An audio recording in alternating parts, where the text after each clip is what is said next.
नमस्कार, मैं हूं आपके साथ गौरव राजेंद्र। बुलेटिन की शुरुआत करते हैं। गौतम बुद्ध नगर पुलिस ने अपराध पर लगाम कसते हुए थाना सेक्टर 39 क्षेत्र से एक अभियुक्त को गिरफ्तार किया है। दरअसल आपको बता दें कि पुलिस ने लोकल इंटेलिजेंस और गोपनीय सूचना के आधार पर 22 वर्षीय अजय चौधरी को मल्टी लेवल पार्किंग के पीछे से दबोचा है। अभियुक्त के कब्जे से चोरी का एक मोबाइल फोन और अवैध तमंचा 315 बोर बरामद किया गया है। गिरफ्तार आरोपी मूल रूप से मथुरा का निवासी है और वर्तमान में दिल्ली के शाहदरा क्षेत्र में रह रहा था। पुलिस के अनुसार अभियुक्त के खिलाफ थाना सेक्टर 39 में पहले भी लूट और चोरी से जुड़े कई मुकदमे दर्ज हैं। पुलिस ने आरोपी के खिलाफ संबंधित धाराओं में मुकदमा दर्ज कर आगे की वैधानिक और विधिक कार्रवाई शुरू कर दी है।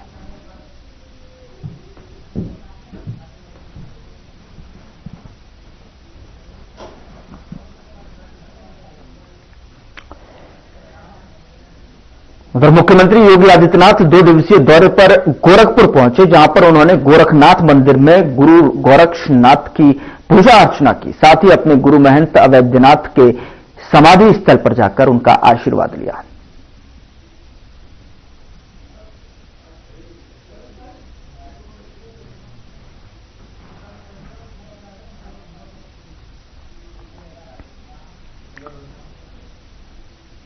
उधर थाना सूरजपुर पुलिस द्वारा मोजर वियर गोल चक्कर के पास में सर्विस रोड पर चेकिंग की जा रही थी, तभी 2 व्यक्ति एक मोटरसाइकिल से आते हुए दिखाई दिए। पुलिस बल द्वारा रोकने का इशारा करने पर मोटरसाइकिल सवार व्यक्तियों द्वारा रेलवे लाइन के किनारे जंगल की तरफ भागने का प्रयास किया गया, जिसके बाद पुलिस बल ने बदमाशों का पीछा किया और अपने आप को घिरता देख बदमाशों ने पुलिस टीम पर फायर किया। पुलिस पार्टी द्वारा की गई जवाबी कार्रवाई में दोनों बदमाश घायल हो गए। वही बदमाश के कब्जे से एक अवैध तमंचा 315 बोर और 2 जिंदा कारतूस और 2 खोखा कारतूस बरामद किया गया है। साथ ही घायल अभियुक्त के उपचार के लिए अस्पताल गया और अन्य विधिक कार्रवाई की जा रही है। थाना सूरजपुर पुलिस द्वारा चेकिंग की जा रही थी। चेकिंग के दौरान एक मोटरसाइकिल पे 2 लोग सामने से आते हुए दिखाई दिए, जिनको रोकने के लिए पुलिस ने इशारा किया। पुलिस द्वारा रोके जाने से ये लोग अपनी मोटरसाइकिल घुमा के भागे। पीछा करने पर बदमाशों द्वारा पुलिस के ऊपर जानलेवा हमला करते हुए फायरिंग की गई। जवाबी कार्रवाई में दोनों बदमाशों के पैर में गोली लगी और उन्हें गिरफ्तार किया गया। इनके पास जो मोटरसाइकिल मिली वो बिना नंबर प्लेट की चोरी की मोटरसाइकिल पाई गई। इनके पास से नवादा मंदिर के दानता से चोरी किए गए रुपए बरामद हुए। तिलपता क्षेत्र के ही एक घर में इनके द्वारा चोरी की गई थी। चोरी किए गए सामान और रुपए इनके पास से बरामद हुए। एक 315 बोर का तमंचा, 2 जिंदा कारतूस और 2 खोखा कारतूस इनके पास से बरामद किए गए हैं। तो क्या करिए, किसी प्लाट में थे और घटने के आदमी में? हाँ, इनके पुराने क्रिमिनल हिस्ट्री में इनकी एक अभियुक्त सिराजुद्दीन है, जिसके ऊपर पहले 15 मुकदमे दर्ज हैं और दूसरा है जिसके ऊपर पूर्व में 3 मुकदमे दर्ज हैं। उधर दिल्ली में वीर बाल दिवस कार्यक्रम को प्रधानमंत्री मोदी ने संबोधित किया और इस दौरान उन्होंने क्या कुछ कहा, आइए आपको सुनाते हैं। अभी वंदे मातरम की इतनी सुंदर प्रस्तुति हुई है। आपकी मेहनत नजर आ रही है। साथियों, आज हम उन वीर साहिबजादों को याद कर रहे हैं जो हमारे भारत का गौरव है, जो भारत के अदम्य साहस, शौर्य, वीरता की पराकाष्ठा है। वो वीर साहबजादे जिन्होंने उम्र और अवस्था की सीमाओं को तोड़ दिया, जो क्रूर मुगल सल्तनत के सामने ऐसे चट्टान की तरह खड़े हुए कि मजहबी कट्टरता और आतंक का वजूद ही हिला गया। जिस जिस राष्ट्र के पास ऐसा गौरवशाली अतीत हो, जिसकी युवा पीढ़ी को ऐसी प्रेरणाएं विरासत में मिली हो,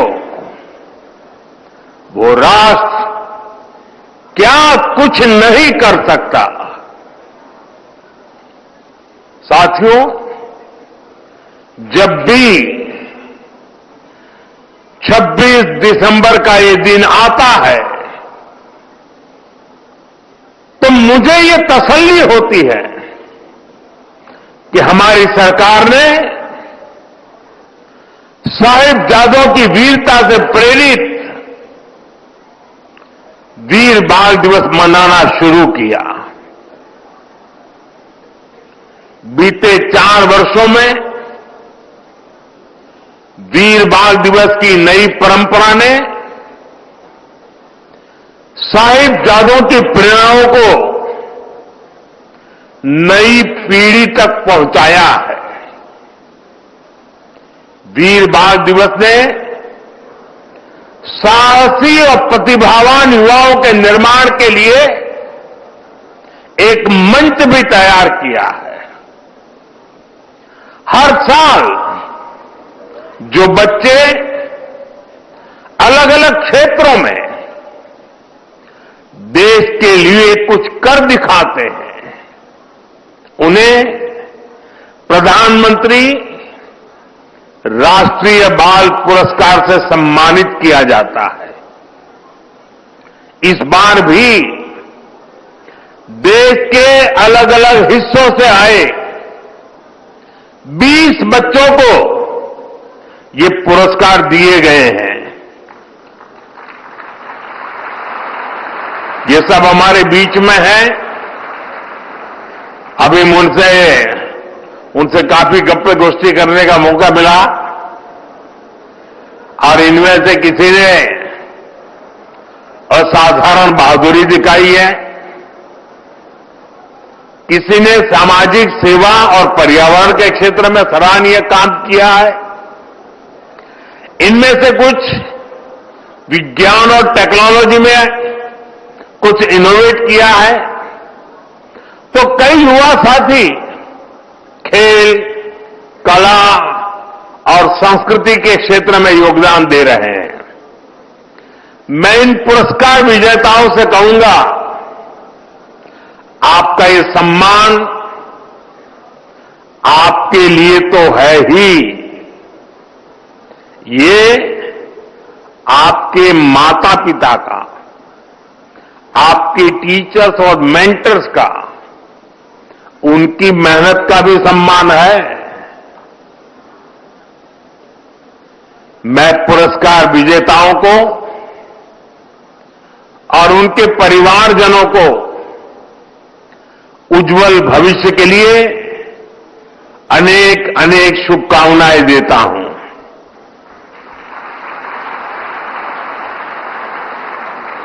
साथियों, वीर बाल दिवस का ये दिन भावना और श्रद्धा से भरा दिन है। साहिबजादा अजीत सिंह जी, साहिबजादा जुझार सिंह जी, साहिबजादा जोरावर सिंह जी और साहिबजादा फतेह सिंह जी छोटी सी उम्र में इन्हें उस समय की सबसे बड़ी सत्ता से टकराना पड़ा। वो लड़ाई भारत के मूल विचारों और मजहबी कट्टरता के बीच थी। वो लड़ाई सत्य बनाम असत्य की थी। उस लड़ाई के एक और दशम गुरु श्री गुरु गोविंद सिंह जी थे। दूसरी ओर क्रूर औरंगजेब की हुकूमत थी। हमारे साहिबजादे उस समय उम्र में छोटे ही थे, लेकिन औरंगजेब को, उसकी क्रूरता को इससे कोई फर्क नहीं पड़ता। वो जानता था उसे अगर भारत के लोगों को डराकर उनका धर्मांतरण कराना है तो इसके लिए उसे हिंदुस्तानियों का मनोबल तोड़ना होगा, और इसलिए उसने साहिबजादों को निशाना बनाया। लेकिन साथियों, औरंगजेब और उसके सिपा सालार भूल गए थे हमारे गुरु कोई साधारण मनुष्य नहीं थे। वो तप त्याग का साक्षात अवतार थे। वीर साहिबजादों को वही विरासत उनसे मिली थी। इसीलिए भले ही पूरी मुगलिया बादशाहत पीछे लग गई, लेकिन वे चारों में से एक भी साहिबजादे को डिगा नहीं पाए। साहिबजादा अजीत सिंह जी के शब्द आज भी उनके हौसले की कहानी कहते हैं। नाम का अजीत हूं, नाम का अजीत हूं, जीता ना जाऊंगा, जीता भी गया तो जीता ना आऊंगा।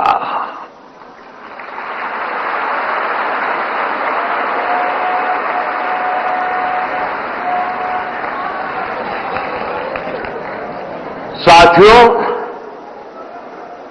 कुछ दिन पूर्व ही हमने श्री गुरु तेग बहादुर जी को उनके 350वें बलिदान दिवस पर याद किया। उस दिन कुरुक्षेत्र में एक विशेष कार्यक्रम भी हुआ था। जिन साहिबजादों के पास श्री गुरु तेग बहादुर जी के बलिदान की प्रेरणा हो, वो मुगल अत्याचारों से डर जाएंगे, ये सोचना ही गलत था। साथियों, माता गुजरी, श्री गुरु गोविंद सिंह जी और चारों साहिबजादों की वीरता और आदर्श आज भी हर भारतीय को ताकत देते हैं, हमारे लिए प्रेरणा है। साहिबजादों के बलिदान की गाथा देश में जन जन की जुबान पर होनी चाहिए थी, लेकिन दुर्भाग्य से आजादी के बाद भी देश में गुलामी की मानसिकता हावी रही। जिस गुलामी की मानसिकता का बीज अंग्रेज राजनेता मैकाले ने 1835 में बोया था, उस मानसिकता से देश को आजादी के बाद भी मुक्त नहीं होने दिया गया। इसलिए आजादी के बाद भी देश में दशकों तक ऐसी सच्चाइयों को दबाने की कोशिश की गई। लेकिन साथियों, अब भारत ने तय किया है कि गुलामी की मानसिकता से मुक्ति पानी ही होगी। अब हम भारतीयों के बलिदान, हमारे शौर्य की स्मृतियां दबेगी नहीं। अब देश के नायक नायिकाओं को हाशिए पर नहीं रखा जाएगा और इसलिए वीर बाल दिवस को हम पूरे मनोभाव से मना रहे हैं और हम इतने पर ही नहीं रुके हैं। मैकाले ने जो साजिश रची थी साल 2035 में, उसके 200 साल अब थोड़ी समय में हो जाएंगे। इसमें अभी 10 साल का समय बाकी है। इन्हीं 10 सालों में हम देश को पूरी तरह गुलामी की मानसिकता से मुक्त करके रहेंगे। 140 करोड़ देशवासियों का एक संकल्प होना चाहिए, क्योंकि देश जब इस गुलामी की मानसिकता से मुक्त होगा उतना ही स्वदेशी का अभिमान करेगा, उतना ही आत्मनिर्भरता की दिशा में आगे बढ़ेगा। साथियों, गुलामी की मानसिकता से मुक्ति के इस अभियान की एक झलक कुछ दिन पहले हमारे देश की पार्लियामेंट में भी दिखाई दी है। अभी संसद के शीतकालीन सत्र में सांसदों ने हिंदी और अंग्रेजी के अलावा दूसरी भारतीय भाषाओं में लगभग 160 भाषण दिए। करीब 50 भाषण तमिल में हुए, 40 से ज्यादा भाषण मराठी में हुए, करीब 25 भाषण बांग्ला में हुए। दुनिया की किसी भी संसद में ऐसा दृश्य मुश्किल है। ये हम सबके लिए गौरव की बात है। भारत की इस लैंग्वेज डायवर्सिटी को भी मैकाले ने कुचलने का प्रयास किया था। अब गुलामी की मानसिकता से मुक्त होते हमारे देश में भाषाई विविधता हमारी ताकत बन रही है। साथ यहां मेरा युवा भारत संगठन से जुड़े इतने सारे युवा यहां उपस्थित हैं।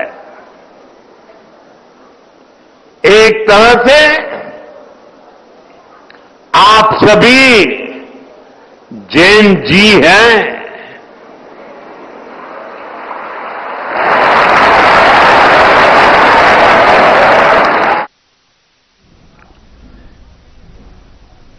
यहां रुक रहे हैं एक छोटे से ब्रेक के लिए। ब्रेक के उस पार खबरों का सिलसिला लगातार जारी है।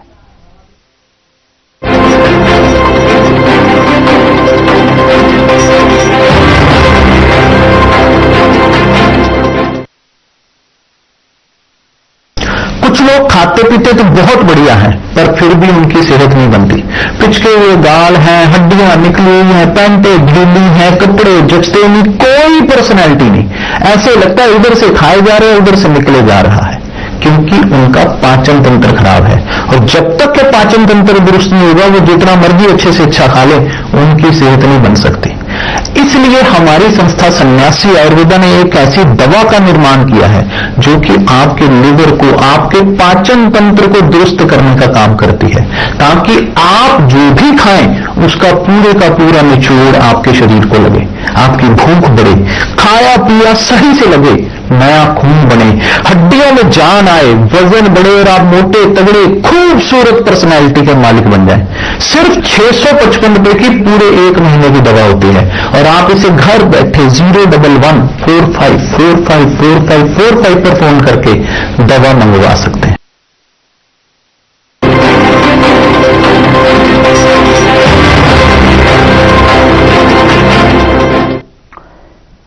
ब्रेक के बाद स्वागत है आपका। खबरों में आगे बढ़ते हैं। बीजेपी के राष्ट्रीय प्रवक्ता डॉक्टर सुधांशु त्रिवेदी ने दिल्ली स्थित बीजेपी मुख्यालय में प्रेस कॉन्फ्रेंस को संबोधित किया।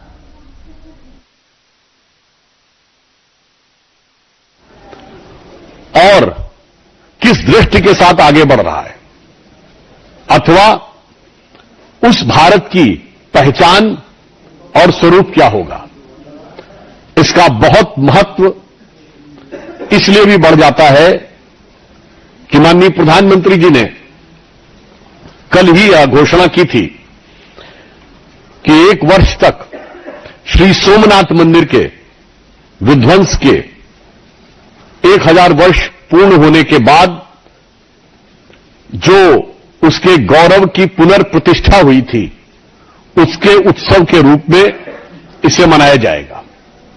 यहां पर विषय मात्र एक मंदिर नहीं है, यहां पर विषय श्री नरेंद्र मोदी जी मात्र एक प्रधानमंत्री नहीं है, और यहां पर विषय तमाम विरोधी दलों के द्वारा किया जा रहा व्यक्तिगत विरोध नहीं है। यहां पर विषय यह है कि भारत का स्वरूप और भारत की पहचान और विकसित होने के बाद भारत की पहचान क्या होगी। इस संदर्भ में मैंने आज कुछ विषय आप लोगों के संज्ञान में एक्स पर पोस्ट करके लाए थे। यहां पर मैं स्पष्ट करना चाहता हूं कि भारत के प्रथम प्रधानमंत्री श्री जवाहरलाल नेहरू जी से हमारा कोई व्यक्तिगत विरोध नहीं है। जो विरोध है वो सैद्धांतिक और व्यवहारिक है। जैसे श्री नरेंद्र मोदी जी एक व्यक्ति नहीं है, एक अधिष्ठान है, उसी प्रकार जवाहरलाल नेहरू जी एक नेता नहीं है, बल्कि एक विचार के प्रतीक हैं। और वो विचार भारत के लिए कितना भयावह और खौफनाक था और उसके उस असली चेहरे के ऊपर कितना बड़ा पर्दा डाल के रखा गया था, वो आज जानने की आवश्यकता है। जैसा कि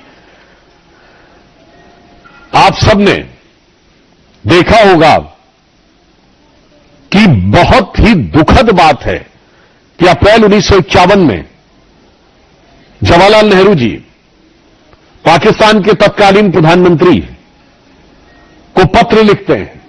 और उल्लेखनीय बात यह भी है कि लियाकत अली जो पाकिस्तान के फर्स्ट प्राइम मिनिस्टर बने, यह अंतरिम सरकार में यानी 1946 2 सितंबर को जब नेहरू जी प्रधानमंत्री बने थे तो उनके वित्त मंत्री थे और बजट उन्होंने प्रस्तुत किया था अंतरिम सरकार का। और इस बात का उल्लेख प्रणब मुखर्जी जी ने अपनी 2009-10 की बजट स्पीच में भी किया है।